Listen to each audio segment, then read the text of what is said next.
Comment est-ce qu'on ressort d'un cours d'auto-hypnose? Qu'est-ce qui se passe et qu'est-ce qu'on pourrait en faire? Qu'en disent les participants?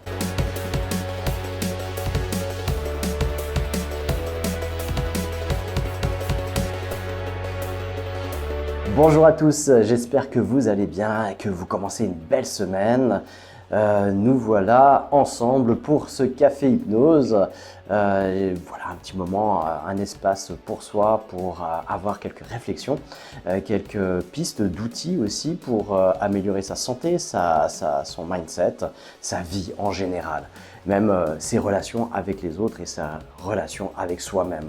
Donc c'est cadeau, c'est tout bénef et c'est un trésor immense qui vous est offert aujourd'hui dans cet espace convivial voilà, un espace pour soi, de ressourcement.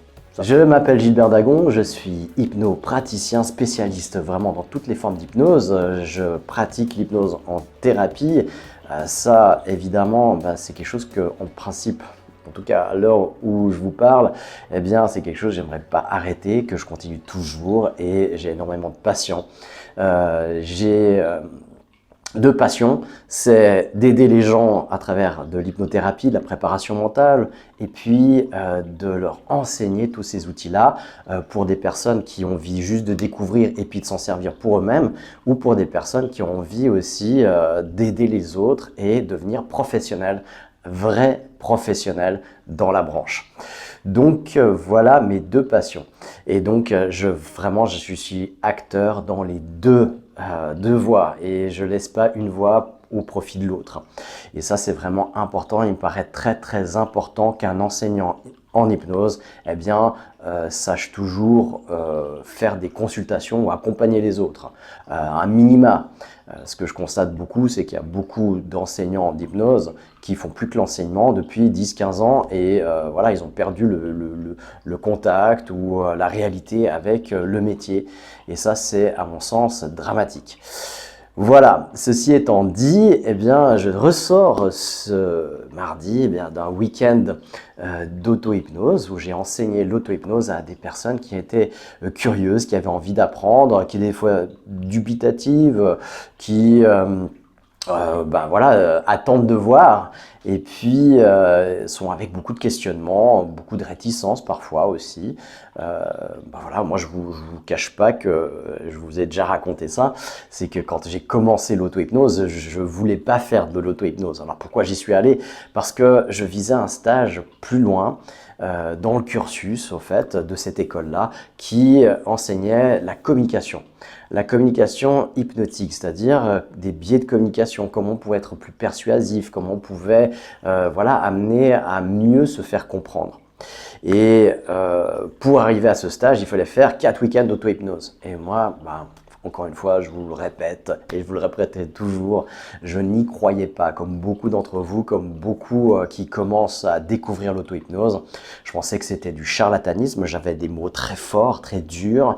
Je pensais que ça marchait peut-être, éventuellement si ça marchait sur certains esprits faibles, mais moi j'étais évidemment beaucoup plus fort que ça. Et puis, en allant découvrir l'auto-hypnose quand même à reculons, en se disant je vais vite mettre ça de côté et puis après comme ça je pourrais accéder au reste. Je me suis rendu compte qu'on parlait pas seulement d'auto-hypnose et d'hypnose, on parlait de notre cerveau, on parlait de notre fonctionnement, on parlait de comment on pouvait améliorer cette compréhension-là et donc améliorer des effets, améliorer l'utilisation de notre propre cerveau. Parce que c'est vrai qu'on a ce truc-là, et puis on n'a jamais reçu de mode d'emploi. Et c'est pas à l'école qu'on a appris ce genre de mode d'emploi. Parce que même les enseignants ne le savent pas. Voilà. Et c'est un fait. C'est concret, c'est réel. Vous demandez à un enseignant pourquoi on fait des périodes de 45 minutes dans l'enseignement, ils ne le savent pas, personne ne le sait. On va dire le cerveau peut se concentrer que 45 minutes, c'est absolument faux. Mais voilà, ça reste des croyances, ça reste vaseux.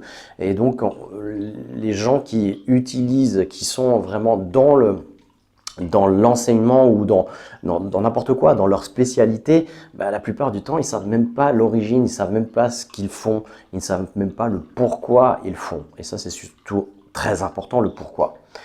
Notamment parce que les enfants, ils ont besoin de comprendre beaucoup les pourquoi pour pouvoir mettre à avancer, pour permettre de se dire à quoi ça va me servir et donc créer la motivation.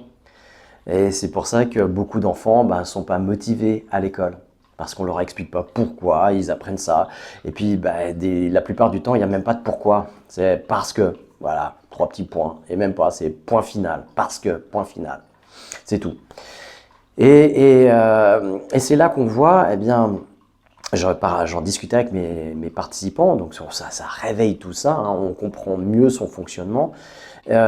Pourquoi on fait 2 jours complètes? Là, on était plus à 18 heures de cours, hein, parce que voilà, c'est entre 7 heures, 8 heures de cours. Maintenant, c'est marrant ça, hein, il y a 15 ans, je me mettais 8 heures par jour de cours facile, sans compter la pause, parce qu'on finissait à 18h30, 19h. Il y a 5-6 ans, j'ai commencé à réduire un petit peu parce que les gens, ils étaient un peu fatigués. Et voilà. Et puis, maintenant, j'ai commencé un petit peu à remettre un petit peu plus. Et là, on finit vers les 18h au lieu de 17h, 17h30. On finit vers 18h. Et hier, on a quoi? Le dimanche, le dernier jour, on a fini à 18h30 réellement. On s'est dit au revoir jusqu'à 18h45. Parce que les gens déjà voulaient plus partir, tellement qu'ils ils ont appris de choses, tellement que l'ambiance est bonne, tellement qu'on évolue ensemble, on vit des émotions. En 2 jours, c'est un truc du waouh, c'est incroyable. Et moi, je suis toujours stupéfait, mais comme mon utilisation de l'hypnose, à chaque fois que j'utilise l'hypnose et puis que j'ai un résultat sur moi-même, je parle de l'auto-hypnose, je suis là, waouh, comme c'est formidable. Quand c'est l'hypnose sur quelqu'un, par exemple le rhume des foins, en ce moment, c'est ce qui me stupéfie le plus, c'est que la personne, eh bien, elle a toutes les réactions allergiques quand elle rentre dans mon cabinet. Et puis quand on discute, elle éternue, elle a les yeux rouges, voilà, à la fin de sa vie. Et puis dès qu'on passe dans un état hypnotique, eh bien il y a tous les symptômes qui s'arrêtent. Son nez se débouche, et même elle le constate. Elle dit je peux respirer maintenant. Et oui, et juste le fait de passer en hypnose. Puis après on travaille dessus, on fait la technique, et puis après elle n'a plus rien. Et puis elle peut sortir, je suis un petit peu à la campagne, je suis entre la campagne et la ville avec mon cabinet. Et là, elle n'a plus rien, elle n'a plus de symptômes. Elle peut respirer, elle ressent les odeurs, elle ressent tout. Et ça fait le switch comme ça en une séance, en 1h30, elle est passée d'allergique à plus allergique. Et c'est effectif, ça ne prend pas 15 jours encore à se mettre en place. Et ça, moi je le connais, je le pratique depuis 15 ans sur les autres, depuis 16 ans en le pratiquant d'abord sur moi. Et je connaissais par cœur, je suis habitué à ça, mais je pourrais jamais m'habituer à ça en fait. Parce que je suis toujours stupéfait, je suis toujours abasourdi et puis je suis toujours là, waouh, émerveillé plutôt, c'est le vrai mot, émerveillé par la puissance de cette technique. Et c'est ce qui est ressorti des participants de ce week-end, c'était beaucoup d'émerveillement. Il y a dans les yeux, ça brille dans les yeux de gratitude pour le cours, pour la méthode, pour la façon d'enseigner aussi, parce que je pense que ça joue aussi un rôle. Et puis, voilà, il y a énormément d'émotions, il y a beaucoup de liens qui s'est tissé, qui s'est créé entre les participants aussi, déjà. Et puis après, avec le cours, avec la synergie du cours, avec moi, avec les participants, c'est vraiment hyper fort. Et c'est toujours vraiment un immense bonheur, un émerveillement de voir les gens qui sont un petit peu, l'hypnose, mais qui sont ouverts, hein. Ça, c'est une grosse différence, ce que je peux noter de l'enseignement des gens que je reçois aujourd'hui dans mes cours et ceux que je recevais il y a 10 ans et voire un peu plus. Eh bien, il n'y a plus de gens vraiment hyper réticents qui vont essayer de prouver que ça ne marche pas. Ça, il y en avait toujours 1 ou 2 sur 20 personnes qui voulaient démontrer qu'ils étaient plus forts, que ça ne marcherait pas sur eux, tout ça. Alors, ils se battent contre qui? Puisqu'on fait de l'auto-hypnose, contre eux-mêmes, d'accord? Donc, ils vont se prouver à eux-mêmes qu'ils sont nuls, en fait. Ben non, ok, et puis on n'est pas nuls. C'est qu'on n'y arrive pas peut-être au départ, et puis on va y arriver petit à petit. C'est comme si on veut dire, ok, je peux pas tenir sur un vélo sur 2 roues. je vais tomber, je vais perdre l'équilibre, c'est impossible de faire du vélo. Et puis tout le monde commence à faire du vélo, on constate, et puis du coup, non, non, c'est impossible, c'est techniquement impossible, scientifiquement c'est impossible de faire du vélo. Et puis la personne, elle tombe en permanence. C'est elle qui tient le vélo, c'est elle qui est sur le vélo. Moi, j'ai mon vélo, je le pratique depuis 15 ans et ça fonctionne. Voilà, maintenant tu veux me prouver que tu n'y arrives pas, tu vas pouvoir le prouver alors sans problème. Vous comprenez un peu l'idée? Eh bien, c'est ça. Alors là, il n'y a plus ça. Il n'y a plus ce phénomène-là. Les gens viennent ouverts, même dubitatifs, mais ouverts. Ils ont envie de comprendre, ils ont envie de découvrir. Et voilà, ce qu'on m'a fait remarquer aussi dimanche dans le feedback final, c'est que le cours était construit vraiment de manière progressive, qu'on allait découvrir par l'expérience et la théorie, petit à petit, ce que c'était que l'hypnose dans ce que c'est réellement, dans sa définition, dans son ressenti. Et puis après, on apprend à génériser cet état petit à petit aussi. Ça va très vite, hein. En une journée, on a déjà fait ça largement. Ensuite, on apprend à reproduire cet état de manière effective, profonde, par soi-même, sur soi-même, accompagné, puis gentiment seul. Et puis après, on apprend à en faire quelque chose, parce que l'état d'hypnose, ok, c'est très facile à faire ça. C'est souvent ce qui péjore, ce que fait de plus mauvais dans les écoles aujourd'hui, dans les hypnoses, dans les écoles d'hypnose, c'est qu'on apprend à hypnotiser, puis on se dit ok, c'est bon, voilà, maintenant ils savent hypnotiser, c'était le seul truc qu'il fallait apprendre. Sauf que l'hypnose veut dire deux choses, c'est un état et c'est une technique. Et donc après, on en fait quoi dans cet état-là? Juste l'hypnose, alors c'est déjà bien parce que ça a déjà un effet sur soi, sur le système parasympathique, sympathique, sur la détente neuromusculaire, sur plein de choses, sur le système immunitaire aussi, ça aura un effet vraiment bénéfique déjà en tant que tel. Mais on peut aller beaucoup plus loin que ça. C'est-à-dire développer des techniques pour travailler sur soi. Et en auto-hypnose, eh bien, dans ce cours, on va apprendre 4 familles de techniques avec 5 techniques. Donc les suggestions qui sont à la base de toute hypnose, c'est le commencement de l'hypnose, on a commencé par des suggestions. Du temps des Romains, des Grecs et des Sumériens. Donc c'est pas d'hier. Hein. Ensuite, on a la métaphore, là aussi, ça date de longtemps. Hein. Personne ne peut revendiquer qu'il a inventé la technique des métaphores. On va utiliser une technique de métaphore pour travailler avec son inconscient. Ensuite, on a l'encodage du cerveau et ensuite, on a la communication directe avec son inconscient. Puis on va faire un peu un mix de tout ça dans un cinquième outil qu'on va apprendre dedans. Et ça nous permettra de gérer tous les problèmes de santé psychosomatique et toutes les envies de développement personnel, de développement de performance aussi.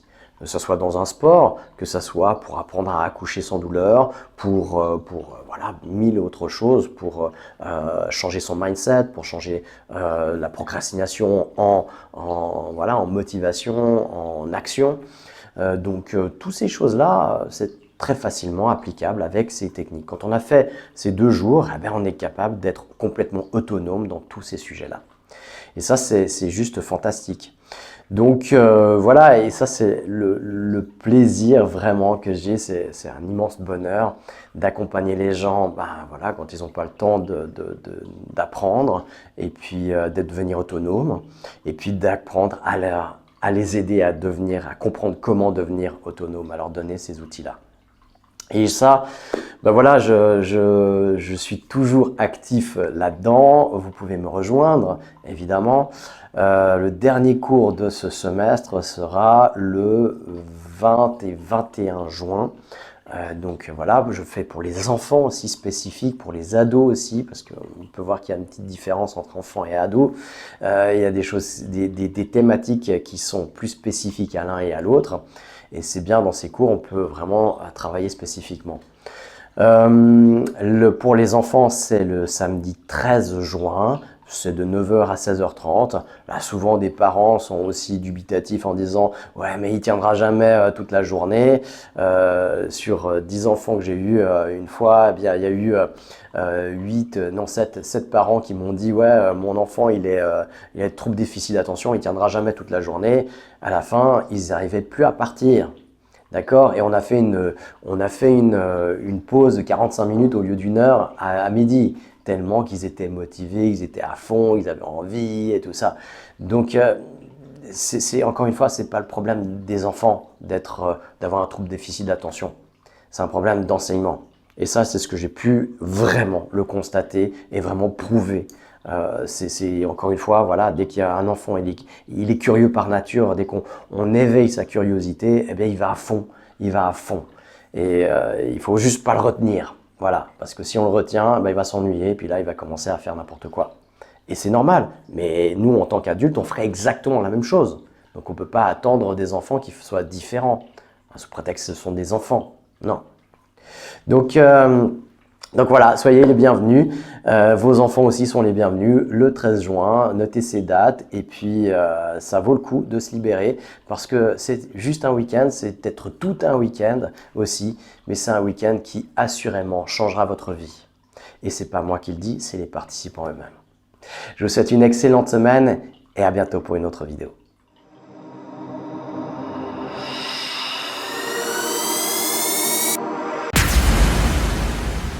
Nous fonctionnons à 95% avec des automatismes qui se répètent de jour en jour, de mois en mois. Le changement, ça s'apprend. Hypnose, coaching, PNL. Utiliser son plein potentiel s'apprend. Le centre aura le pouvoir d'être soi pour gagner en conscience et en autonomie.